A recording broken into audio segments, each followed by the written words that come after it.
Thanks, Stefan.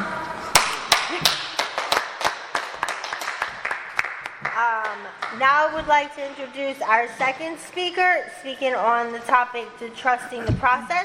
This is Jenna from the Greater Plainfield area.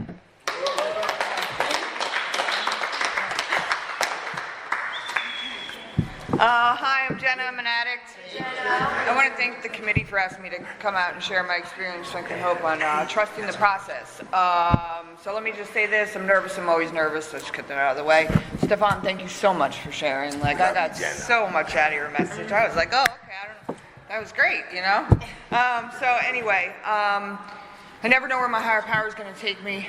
So first of all, it's an honor and privilege to speak at any Narcotics Anonymous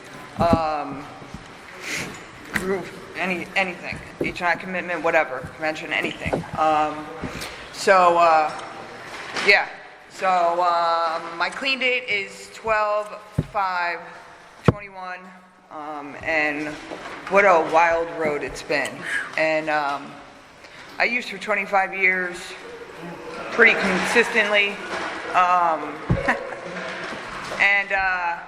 When we talk about trusting the process in active addiction, I was trusting that I wouldn't get arrested, that everything would go smoothly, that I'd have enough, that I'd get everything done, because there was a very long time for me that I was able to use and function through life, not functioning, just existing. I'm a spiritual being, having a human experience, I have to say that.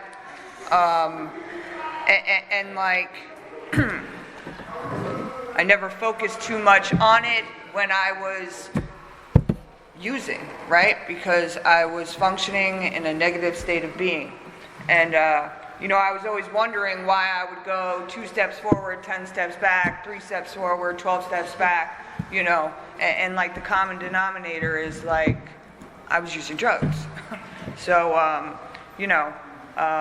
at some point, I always knew that there was something guiding me, right? Whether it was probation that slowed me down, having my daughter at 17 that slowed me down, being arrested that slowed me down, IOPs, DIFAs, all of these things, right? But at the time, I was just getting caught up in the self-pity, denial, the unmanageability, and not wanting to see what it was. So, it's good that I can look back in hindsight today and understand why everything happened the way it did. And I could truly believe in the God of my understanding that He was with me the whole time. They were with me the whole time. My last bottom, I was homeless in Kensington chasing one more, right? One of those people you described, in the middle of the street waking up with the horn, or the telephone pole, or the side of a mirror to wake me up. I don't even know how I was moving, apparently, right? And it wasn't dope, it was Fetty and Trank, and the horrors of active addiction. And when they talk about trusting the process, right? I remember 3 weeks before my daughter came and saved my life. I was on the phone with her asking for $30 because that's what I should have been doing as her mother. And she's telling me her car got stolen. And I didn't care. I just wanted the $30, right? Because I'm totally in the disease of addiction. But I told her where I was, but I wasn't where I said I was. But this is how my higher power works in my life today, right? Ooh. And how I had to trust that process right then and there when she showed up 3 weeks later at the place I told her. And I knew it was time. I was like, oh man, what the, in active addiction, right? Knowing damn well I was done, Yes. And thank God. But of course, my selfish ass made sure I got $20 more because I was going to jump out of the car. 100%. you know, if I didn't use one more time. So, you know, I shot up in the back of my kid's car, and, you know, with no thought. It's not the first time she's seen me use. The good thing today, that like I can be totally, wholeheartedly honest and come from a place of love with her today. You know, and like I'd like to think that in trusting this process, I did what she didn't have to do, because I too got high with my mom. So trusting this process, it ties into my spiritual belief system. That's the way I live my life today, right? Like if I move out of the way and I get out of the way and I continue to live in step 1, 2, and 3, right? And like have the willingness to let go and let God and like be guided by a force that knows better than I do, because like obviously like I am a poor manager of my life. As much as I'm good in some areas, like, you know, I'm hard-headed, rebellious, I don't like to be told no. You know, you tell me something directly, I want to do the opposite just because you told me so. You know, or prove you wrong knowing that you might be right, you know. So, you know, but that's me, you know. So anyway, trusting this process, like I this isn't my first time in this process, so like I dove right into this process, and like my, when I came out of, so when my daughter picked me up, I was in horrific shape. Like I had to go to the hospital, but I went home and showered first because, you know, I was disgusting. Living an animalistic way of life, you know, just anyway. So like I had a collapsed lung, a blood infection and blood clots up and down my leg and legs or whatever, and thank God.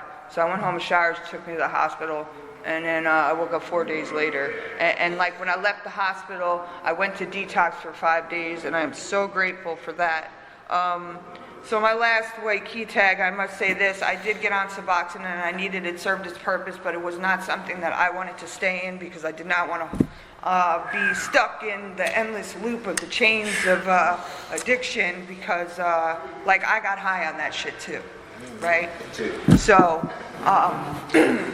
so it served its purpose, but my last white key tag was 12/5/21. So, you know, I dove right into step work. Like I followed all 9 suggestions. Like I was in a meeting every single day, withdrawing from the room, in the rooms of, you know, Narcotics Anonymous, like totally broken, right? But a day at a time, like things started to improve, right? Like I was, like my higher power had me so still in one sense or another, like I couldn't go 0 to 100 like I usually did in my past. Like, because, you know, I tried and failed miserably because Jenna was running Jenna's own program, you know, because I think I can, but we can, right? So, you know, I was able to slow roll into life, and I'm so grateful for that process and the people that my higher power placed in my life. And like I said, I had been here before, so, you know, when I got out, I made my first meeting, and that meeting is my home group in Plainfield, and there's people in the rooms that loved me, and like that, like, because I didn't even recognize the person in the fucking mirror. Like, I was like, holy crap, am I going to stay this way, right? Like, because it was bad. Like, I was like, what the? Anyway, the point is that, like, I started slowly coming back to life, like, you know, and, like, I started to, like, get some, like, weight on, and, you know, I didn't look like that, thank God.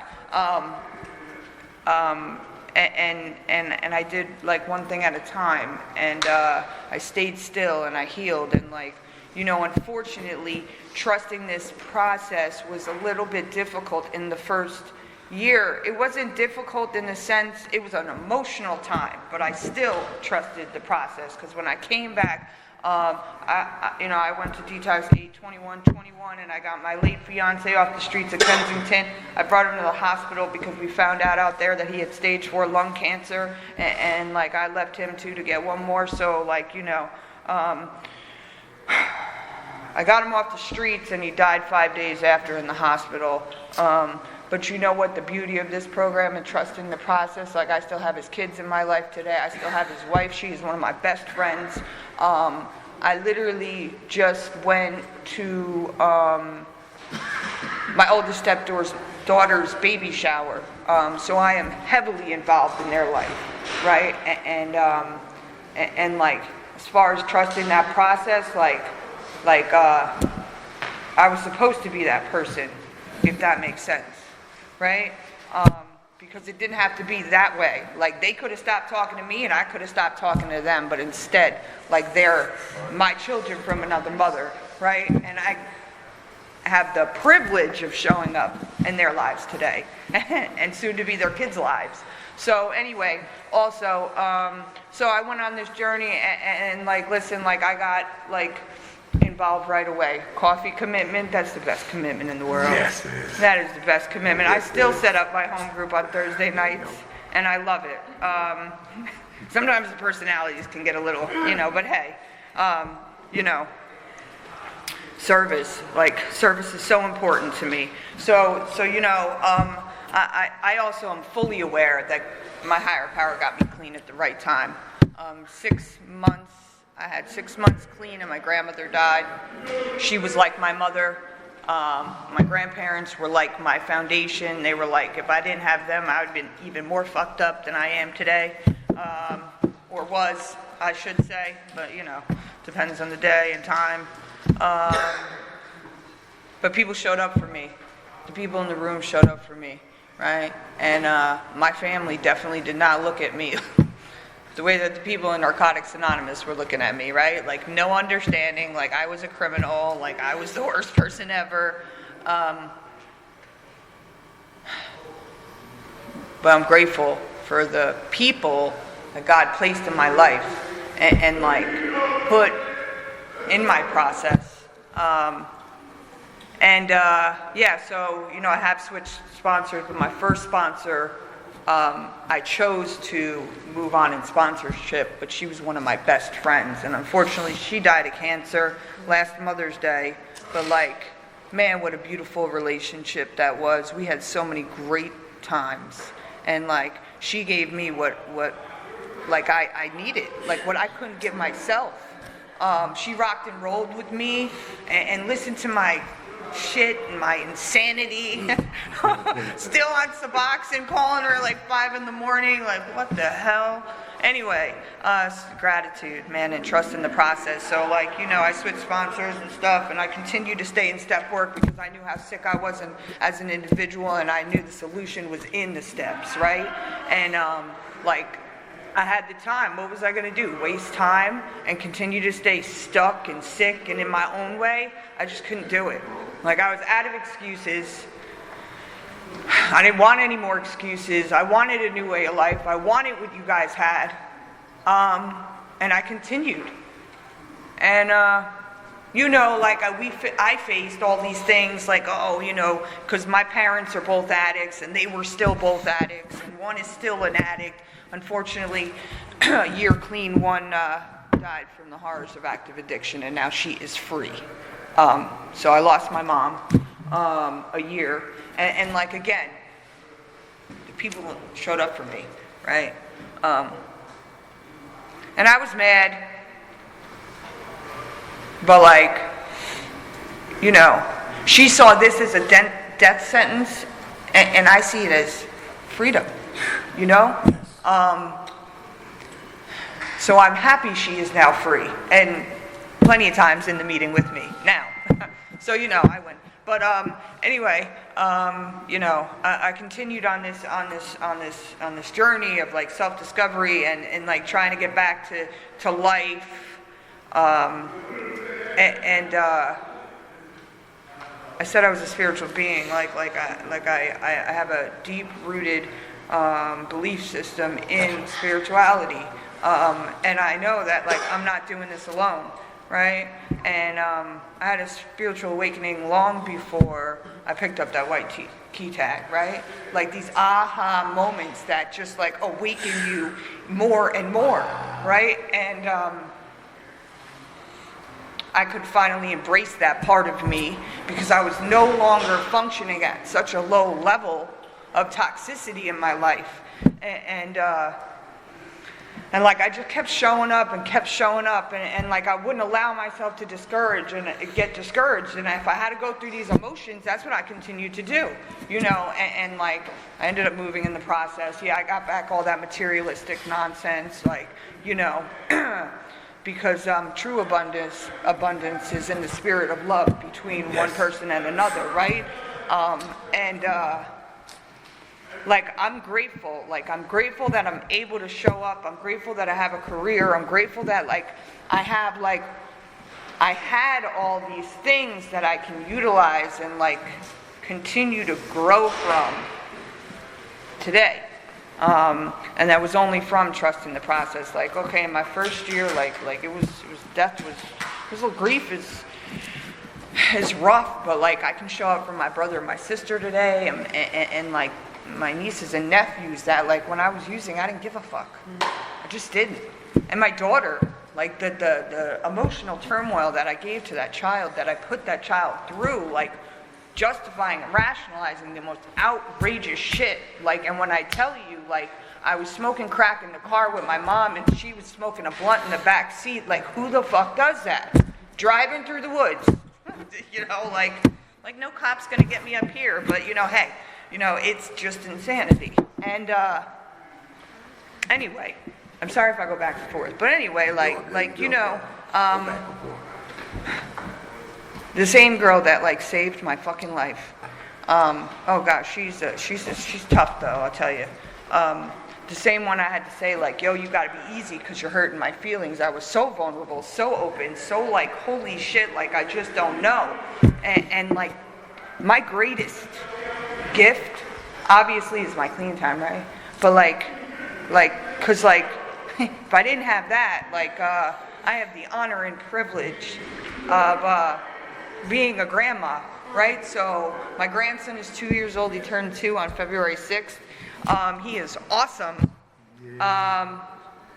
And like, he doesn't ever have to see me use, because I never want to use. Like, I have a healthy fear that, like, I will end up being retarded, like, you know, like something, you know, like that, like, yeah. A little bit, right? No, but seriously, no, like, you know, if I could just, you know, I'm grateful for all of my limbs and everything like that, so I just don't want to find out, and if that healthy fear has to be in addition to the fact that, like, I don't want to live that way today, like, I'm grateful, you know, anything to combat the disease of addiction, because, you know, but anyway, yeah, man, I just continued on this journey and, like, like, trusted the process, and, like, you know, I got into a relationship too soon, you know. I don't know why they say a year. It should be a 6-step, but that's just for me, you know. Like, what the fuck? The things we settle for, you know, but everything on my journey, at least, like, shows me growth, right? And like, it elevates me to another chapter, right? Like, every person, like, serves its purpose, like, lesson or a blessing, you know, a season or a lifetime, and like, I can continue to look back in hindsight and see why and see how, and, like, you know what, like, there's a lot of times I don't give myself enough credit at all, but, like, I came a long fucking way, man. You know, like everybody else, right? Like, definitely didn't have to be this way. Yeah, like, and you know, anyway, so, like, a lot of things transpired. I ended up moving and then moving again. I've moved a few times, actually.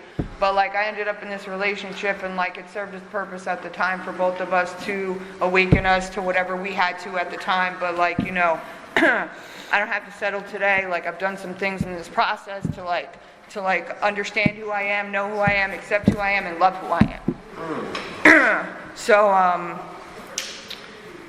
I actually did not want to live with my daughter, so, like, I prevented it, and I was like, well, what's the lesser of the two evils, right? Like, but I tell you what, when I moved to my daughter's, I found such a greater level of peace, and, like, I don't care what she was saying, because my grandson was there, and I was like, oh, whatever. You know, like it just took precedence, so, like, you know, it made it easier, and, like, she's matured, right? And like, man, she's a good mom. And like, you know, she definitely is me with a lot of attitude, but she's also driven and like she kind of followed in my footsteps, but you know, she's a hairdresser also, and like, and she's really talented, man, and she's got this spark and this drive, and like, I'm so happy she got that from me, and I will take that because I am a hard worker. You know, that's where my disease shows up, like work, you know, and then I can stay out of my head and out of my emotions and we're all good, you know. But, you know, that could be a problem also. So like, you know, I have the tools and I know how to use those tools today. And I have a lot of people in my life, even though sometimes they don't want to hear the same shit all the time, they still, you know, they still listen. And I did switch sponsors, and you know, I'm back on my third step, and you know, I'm definitely exactly where I'm supposed to be at. Funny how that works. But like, I couldn't continue to live with my daughter. Like, she is fully self-supporting, and I'm so grateful for that as of January 1st. So I moved out December 1st, and like, I'm in a little studio, and I am happy as hell. You know, I ended up trusting the process, and I ended up like in a situationship, relationship, whatever it was, and you know, it was really, really good at first, like all things, and then like, you know, the mask falls off, I guess, in one sense or another, if that's how I want to put it, or like the fact that the person wasn't healed or whatever it was. It just got messy, and unfortunately, like, I'm so grateful for even that experience, because then I probably wouldn't have moved, and I probably wouldn't have focused on more things that I had to focus on in my life as of recently that, you know, is going to propel me forward into some of the dreams that I wanted for myself all my life, that drugs became a major problem and a preventative in accomplishing those, right? So, you know, from every situation, there's a reason why everything happens. So, it sucks that I lost one of my closest friends. I mean, more is always revealed, so who knows? But, you know, I mean, it hurt. You know, like, it really hurt, so trusting that process sucked. But like, it's funny because, so I was doing another level of service, and now I do programming, so I'm on like 5 programming committees, because one is one is too many and 1,000's never enough, you know, but it's good that it's showing up in a healthy way. And I'm not going to do this next year, right? Like it's just like, you know, overwhelm yourself this year, and next year it'll be better. And like, like, I'm so happy to do it. Really, I am. And like it's helped me deal with the grief of the loss of a relationship, right? And any type of relationship, friendship, whatever it was.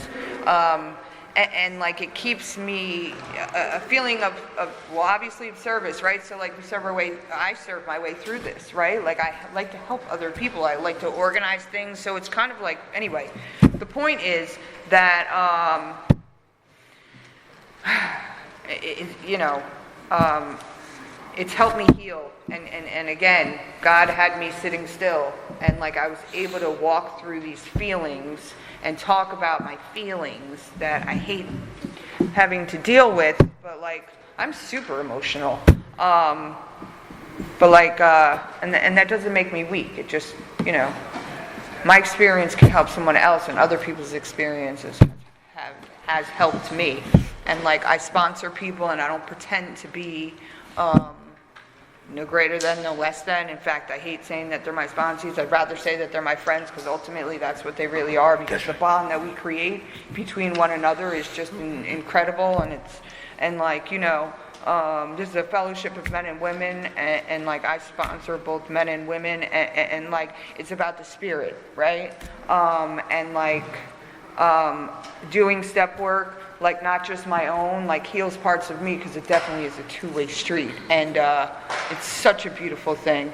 And like, I am so grateful that I don't have to pretend to be anybody I'm not. And like, you know what, like we find our tribe in here, and like I continue to show up and like evolve and ascend, and like, look, I'm just an instrument here in a greater plan, and I'm so grateful to be here, and thank you for listening, and that's all I got. Thanks for letting me share. Good job.